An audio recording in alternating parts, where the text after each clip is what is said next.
I'm going to be, Winnie Thorne's love child's ready already. Did you get that new shampoo that he used to advertise? It was just called Shoulders. I'm going to do a few trick shots before you play, Ken. Is that all right? Yeah, that's no worries. So if you come back about 11:15.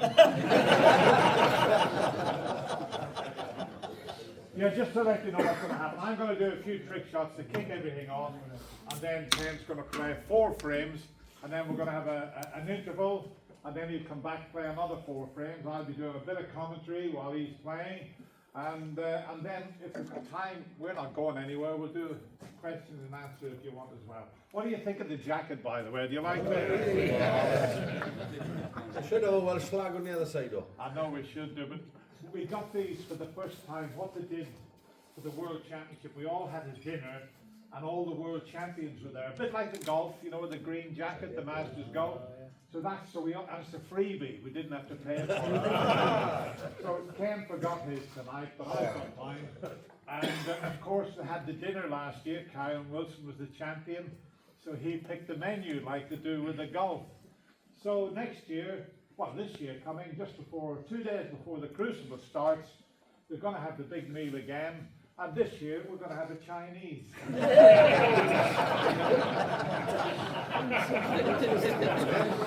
I'm having number 46 with rice.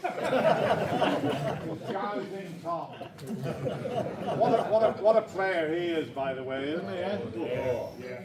Unbelievable player.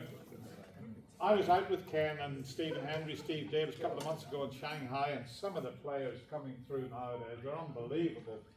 I mean, there'll be future world champions. Here's one of them now, look.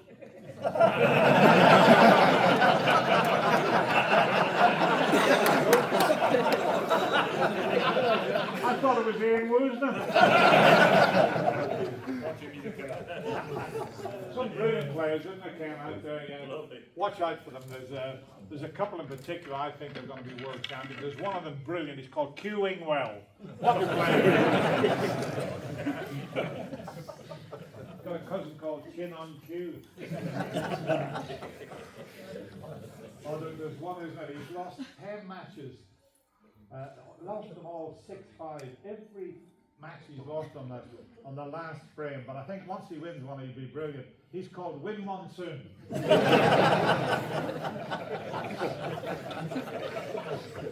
on YouTube, Dennis. Oh, I'm not. There's nothing on nothing now. Can't be doing that. Let me get my proper glasses on. God bless us. Right, so say these trick shots here, I've been doing them for quite a few years. In fact, I moved over to England. You know, this year, I can't believe 60 years since I left Northern Ireland. It's unbelievable. And when I first moved over, I lived near Blackburn in Lancashire, and I had some aunts and uncles.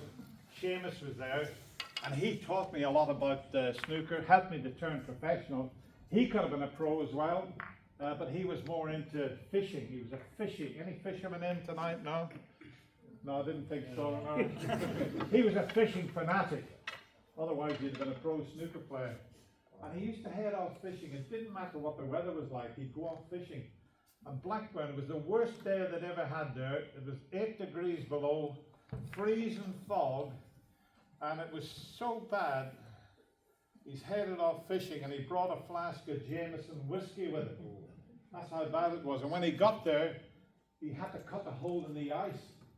So he's fishing away with the whiskey beside him, and this voice said, "There are no fish in there." And he looked around, there's nobody there, so he had a swig of the whiskey, and a voice again said, "There are no fish in there." And he looked around, he said, "Is that you, God?" And a voice said, "No, this is the ice rink manager."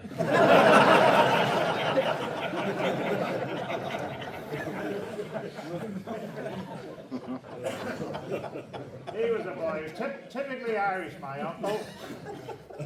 You know, he couldn't understand why he had one brother and his sister had 2.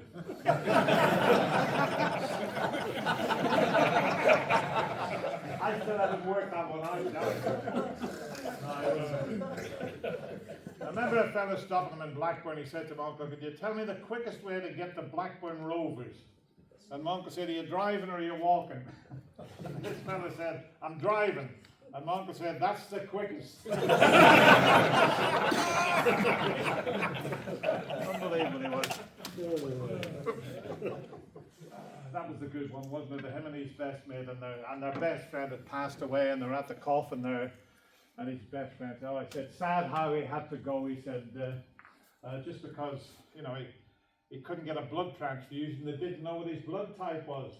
And my uncle says, yeah, I'll never forget his last inspirational words to me before he passed away. He said, be positive. That's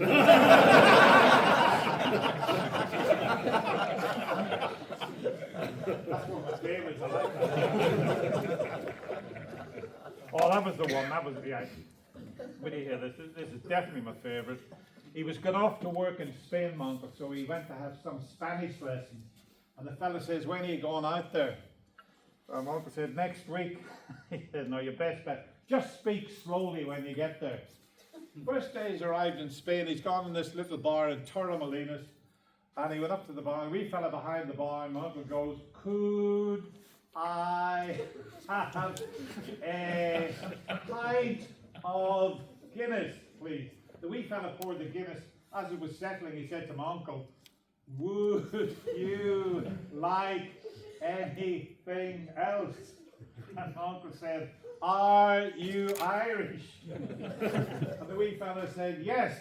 And my uncle said, then why are we speaking Spanish?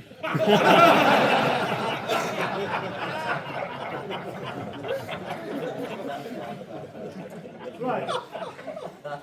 Tell you what, Ken, good crowd tonight, eh?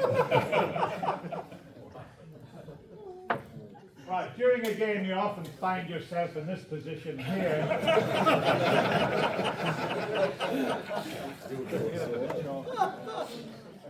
You've just potted a red. The idea is to pot the black. A couple of ways of doing this. Should be able to get the white off the side cushion, back over the reds, across the table. That just give you an idea of what's the and pot the black, right?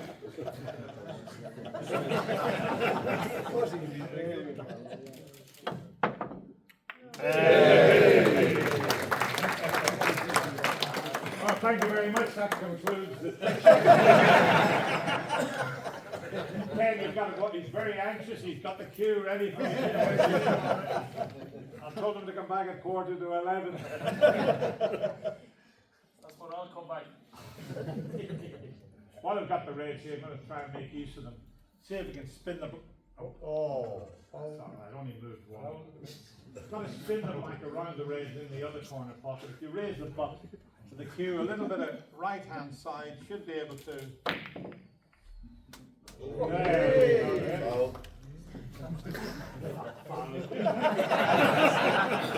Always have a referee here. Foul and a miss. Do you remember that? You just reminded me that when. Do you remember the miss rule first came out? And it was a bit controversial. It's still controversial, but I remember. Mike Hallett, do you remember Mike Hallett? He was commentating for Sky, and Steve Davis was playing Stephen Hendry. And well, there's a few stories about the commentary box, but Mike's in the commentary box. It was a cracker what he came out with. Steve has got Stephen in all sorts of trouble, and the referee, foul and a miss, 4 and a miss, 7 and a miss. Mike Hallett picked the microphone up. And he said, well, at the moment, he said, Steve Davis is jumping all over Stephen Hendry's missus.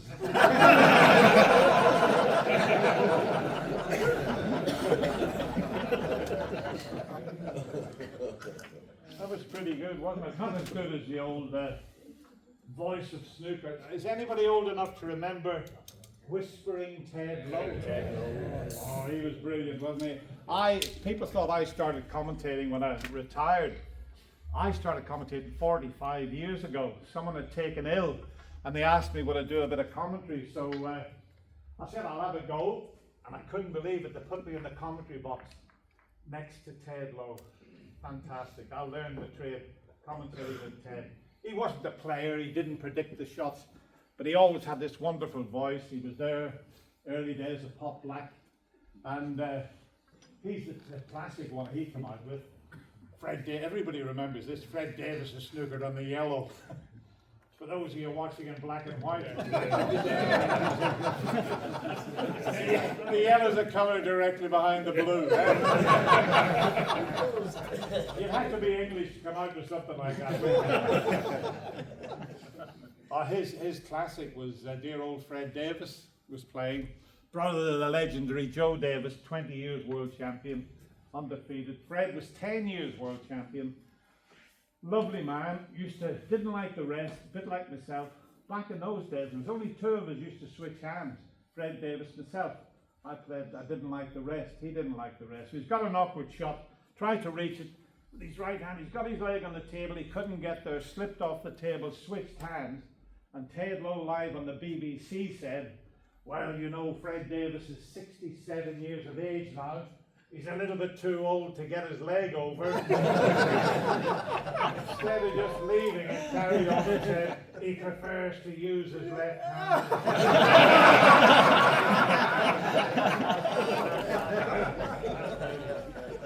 I think that is the best of all time. And Ken, we'll get Ken to tell you a wee story about John Virgo and what he said. It's very funny, live. I'll get Ken to do that after for you. Got the black here again, so see I keep potting the black. Black's my favourite colour. Didn't used to be until 1985. I was with Steve Davis the other night, and I love saying that when I'm with Steve. He's a lot of fun these days, Steve, isn't he? Funny on the book. He was a boring sort back in the day.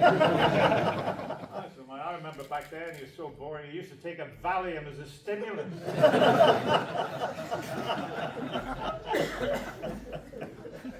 Another way, as I said, tried to pop the black. Surrounded with 3 reds, hit the first red, knocks the second red out of the way, in turn knocks third red up the table. The black comes out of the little cluster, runs up the table, hits the triangle, jumps over the 5 reds and into the pocket. Have you seen this one before? I've never seen it.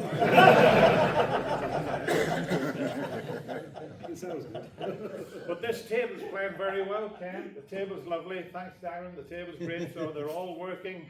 If this works, I'll be amazed. Black in the corner pocket.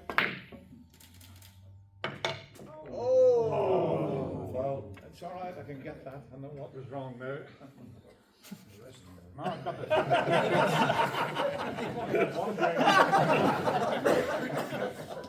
got the triangle upside down.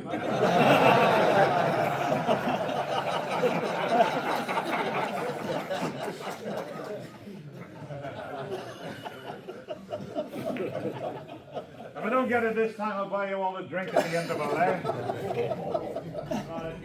Then we get on camera. Right, the money's on this time.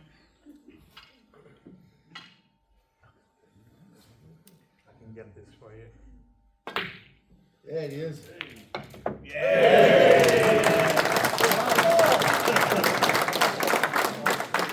It all was worse because Stephen Hendry taught me that shot. He's never bought anybody a drink in his bloody the tightest little sod that's ever come out of Scotland. I hope this is not going out live anywhere. As if it's a Scotsman that's putting it out there as well.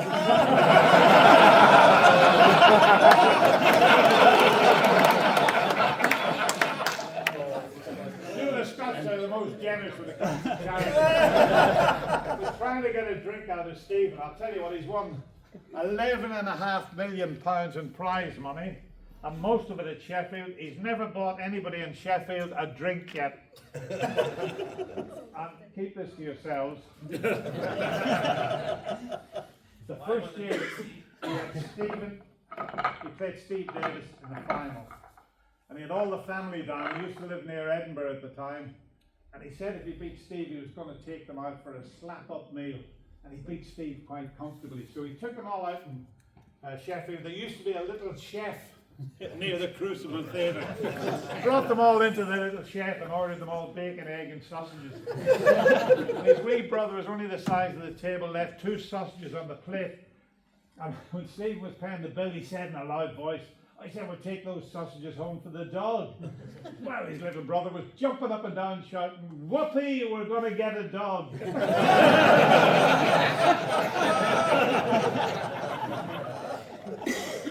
can I tell, yeah, I can tell you the one about, yeah, it'll be all right, that. This is how tidy he is. We're in Bangkok, 1997, for the World Team Championship, and we had a day off between the quarters and the semi-finals. So Stephen and myself popped out to this lovely wee club in Bangkok, about a quarter the size of this, round tables, bit of music, subdued lighting, and we were just talking about snooker, as you do when you're in Bangkok.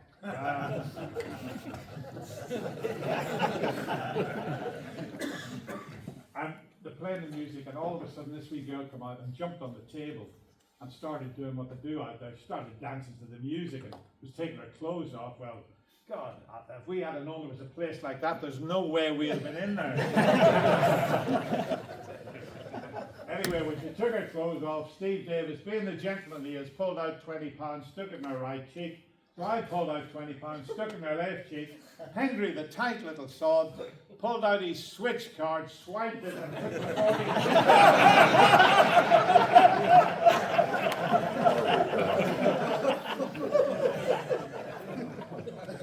Nope, that's not a true story. Right, a few more trick shots, and then we'll get the darling of Dublin. This one here, do you remember Big Break with JB, John Virgo, Jim Davis, and everybody thought John got the trick shots first time, but it was all recorded, and this particular shot, it took him 14 goes to get this one night. So I'm only going to have 10 goes. Got to try and put the red back into the triangle, taking it off 1, 2, 3 cushions. It should come up, flick the white out of the way, hit the triangle, and drop it down on the reds. Let's see if we can get this for you. Yeah, I can definitely get this one. Ah, that's perfect, absolutely perfect, that one.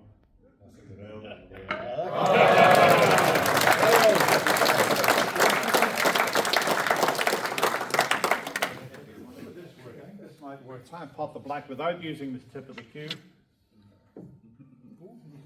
All right.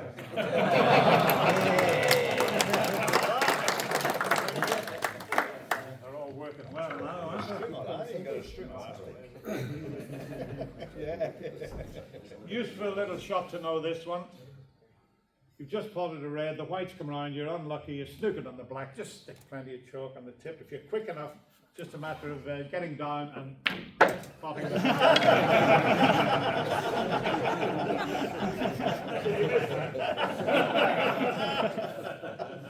I'll show you how that works, you can play, I'll show you mates.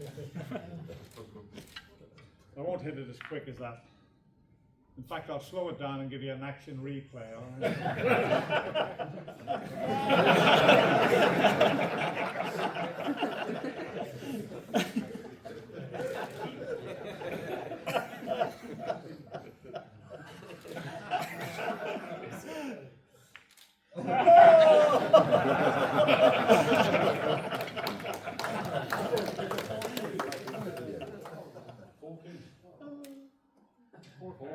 Four candles.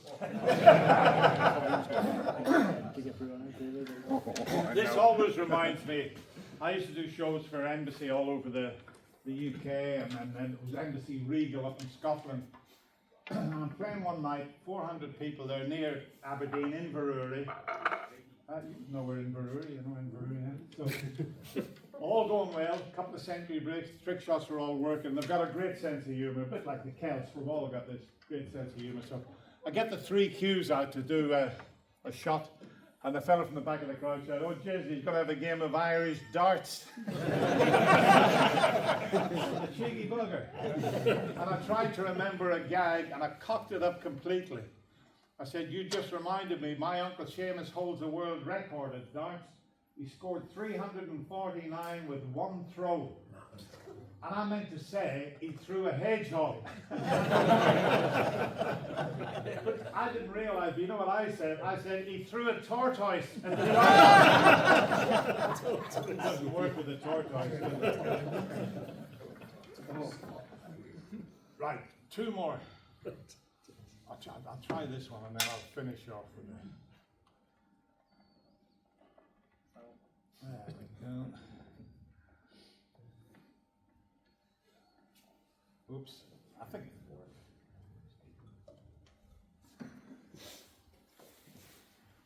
I'm sure I pulled the black. Where'd I put the black in this? Yeah, like all that. A green pocket, isn't it? Yeah. Thank you. You're welcome.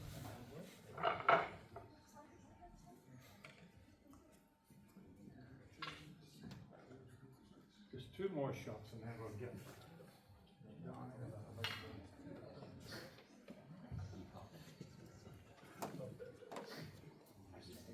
We'll probably tell you a couple of wee stories if we get a chance later on about.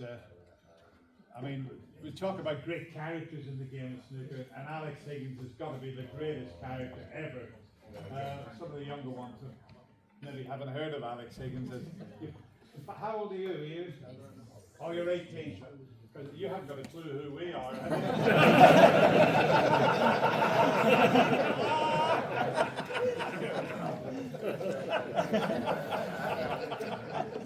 But he was one of the great characters, and we had a few run-ins. But I met Alex when he was only 18.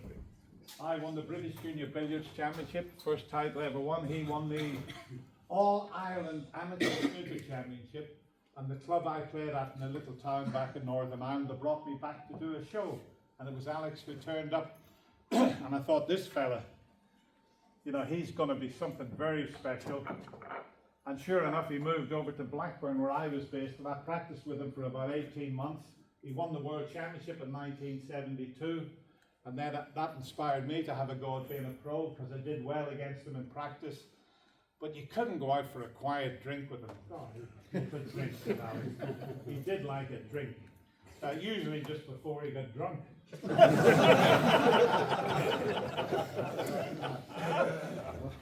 But I used to work in a shop selling domestic appliances, and on the half day on a Wednesday, he'd come down and we'd head to the snooker club and practice until the club closed at 11 o'clock at night.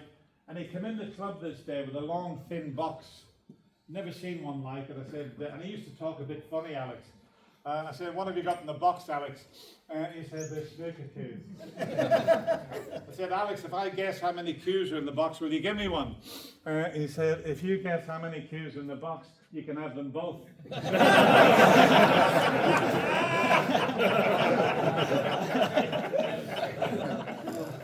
Oh, that was the one. I remember he said, I can't sell the car, Dennis. I said, how many miles is on it, Alex? It was 175,000. I said, well, you want to get the clock turned back? Turn the clock back in the car. I seen him 3 weeks later. I said, did you sell the car, Alex? And he said, sell a good car like that? There's only 12,000 miles on it.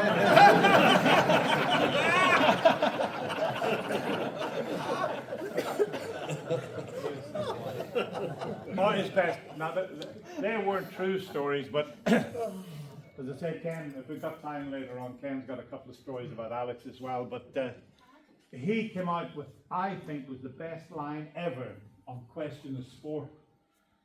I've been lucky to do over 20 questions of sport because it ran for nearly 50 years. And Alex was on with Willie Carson. You remember he was the team captain, the jockey? Yeah. Now, Alex was an apprentice jockey before he turned pro at snooker, so he knew a lot about the horsey game. So he's on with Willie Carson. They froze the film on a horse race, and it was what happened next. So Alex is smiling all over his face. David Coleman says, well, obviously, Alex, you know what happened next. And this is perfectly true. Alex says, well, I know exactly what happened, David, because I was at the races that day. And David Coleman said, yes, but what happened next? Alex goes, I know exactly what happened, David, because I backed the winner of that race. And David Coleman said, yes, but what happened next? And Alex said, I just went up and collected my money.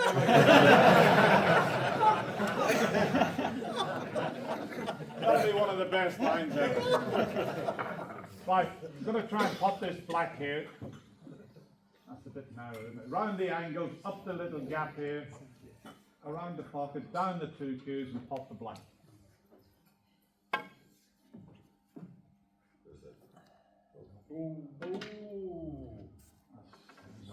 That's just a practice. I'm in big trouble here. And it's all been going so well, so I'm going to get this for you. Oh. By the cruise camel these days. I haven't hit it hard enough.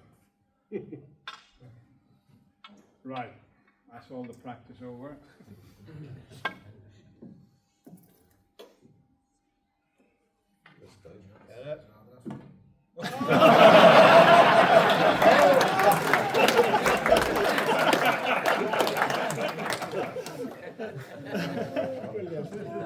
That was unlucky, wasn't it? I'm so unlucky. I bought a suit last week with 2 pair of trousers and burned a hole in the jacket. So, excellent. That's unlucky, isn't it? Talking about being unlucky, I had a brother. Where do you hear this for being unlucky? I had a brother went in the hospital to have his tonsils out, and some sod turned the trolley round.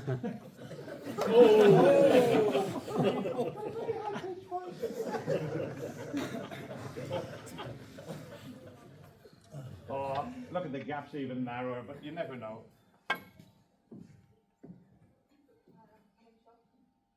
Oh, that's a narrow gap together. Oh. How can I get into that gap? Oh, yes. Here we go.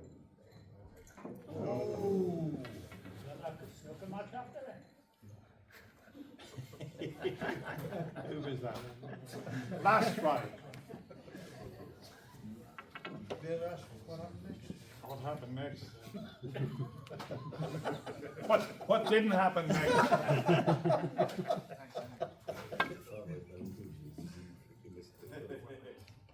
Oh, look at that! I've gone to pieces. That's my favourite shot. This as well.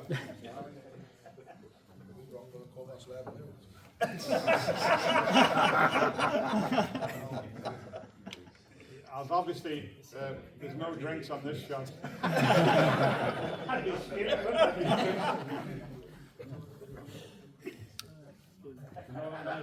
what's wrong there. That key should have been there. And that key should have been there. That's a big picture. Have you got another cue there, please? He's running in the other pocket.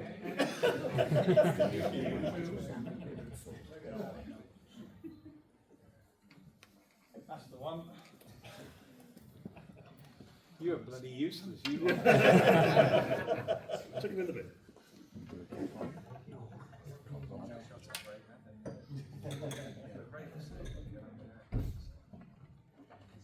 Oh, this is. I'm in trouble here.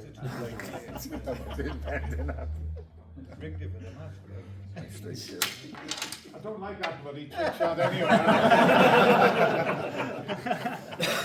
Because I made a mess of that, I'm going to try the hardest trick shot in the game, and then we'll get Ken on. So I'm going to have a go at this. I haven't played this for months and months. This is a shot only a few people used to play, the machine gun shot. Do you remember? Oh, yeah. I'm going to have a go at it with all the colours here. Funny enough, I'll never forget. Many, many years ago, when the troubles were back home in Northern Ireland, there was only a few players used to come over and play when things were bad, and one of them was Doug Mountjoy, and my good friend who we lost last year, Terry Griffiths, would always come over, and we could go to any section of the community, Protestant, Catholic, didn't matter where we go, we'd always get a great reception, and them boys would come over. Cliff Thorburn, Steve Davis would come, but Terry, bless him, where I come from, was 99.9% Catholic. So they've seen my trick shot so many times. So Terry's had a great night, and they loved his accent there. And he saw the last shot. I don't know why he said. Terry said, "Well, ladies and gentlemen," it's a terrible Welsh accent. Sounds like a bloody Indian. I'm going to finish off finish off with a famous machine gun shot where I come from, you know. And for some reason, Terry, I don't know why, he said, the only problem is I haven't got a machine gun. Voice in the back said, we can soon fix that. Scared the bloody life out of me, so I did. Ken, this is not going to work. Get your cue ready, but I'm going to have a go at it because you're such a good crowd. I want to get the machine gun shot for you. Ray Reardon was very good at this as well, bless him. Another world champion, 3 world champions from Wales, same as Ireland. We've had 3, Ken, myself, and Alex. So here we go. Shoot the white before it gets there. Get all the colours in. And just have a practice. Wrist.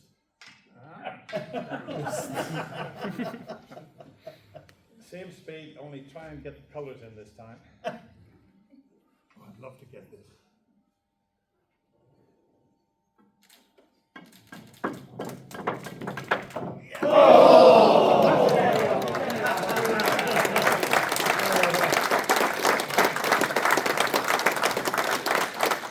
Well, thank you very much indeed. Thank you.